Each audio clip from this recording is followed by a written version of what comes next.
Hello my fellow planet protectors. Welcome back to our next eco challenge. Today's eco challenge we're going to talk about food and specifically food waste. Now, did you know that to grow apples and plants and meat and dairy and cheese, it takes a lot of space and a lot of energy. And so when we waste some of that food by maybe not eating everything on our plate or having things in our fridge go bad, we waste a lot of that food and a lot of that energy. So today we're going to talk about the 3 R's for food waste. They might seem familiar to you. Reduce, reuse, recycle. So one way to reduce food waste is to simply buy less. Now there's 2 easy ways if you want to do a challenge about reducing food waste. And that is, next time you go grocery shopping, it's to make a list before you go, and it's to not shop when you're hungry. Because if you go shopping when you're hungry, everything looks really tasty. Ooh, I might want to have this banana, I want to have this orange, I want to have this apple. But if you eat before you go, you'll be satisfied and you won't want to choose things that aren't on your list.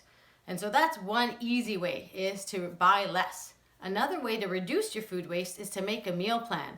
So maybe this week sometime you can talk to your mom about maybe pick 3 meals that you really like that you would like to make or help her make. Maybe it's some vegetarian chili, maybe it's some pasta with red sauce, and maybe it's some French toast. And then you guys can work together to make a list of what are the ingredients you would need to buy to make those foods. The next challenge, if you want, is to reuse. Reuse that food. One way of doing that is to use up your leftovers. So leftovers are things that maybe you didn't eat all the mashed potatoes last night. And so what you can do today is you can make some cheesy mashed potato pancakes and use up that mashed potatoes and eat it all up so none of it gets wasted. Another way to use leftovers is to look in your fridge and make a list of everything you have. Maybe you have some carrots, some turnips, some celery, some chicken. And then if you're a little bit older, you can Google all of those things and come up with a recipe that you and your parents can make together. One simple recipe would be to make soup out of leftovers. Yummy, yummy soup on a cold day. And the last challenge, if you want to do for recycling food waste, is to compost it or to make a worm bin. Now, just like the other 3 R's, recycling, composting, and worm bins is the last. Because although it means that that food waste doesn't go into a landfill, it doesn't actually get to be reused or recycled. So we don't get all of that energy back. But if there's some things like potato peels or carrot peels or apple peels that we can't really use very easily, then composting them is a great thing to do.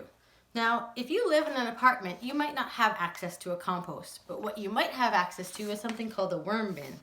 Now, worm bins you can buy or you can make your own, where you really just need a box that you have holes in it so that worms can breathe, and a little container because worms make pee, and so sometimes the liquid collects at the bottom.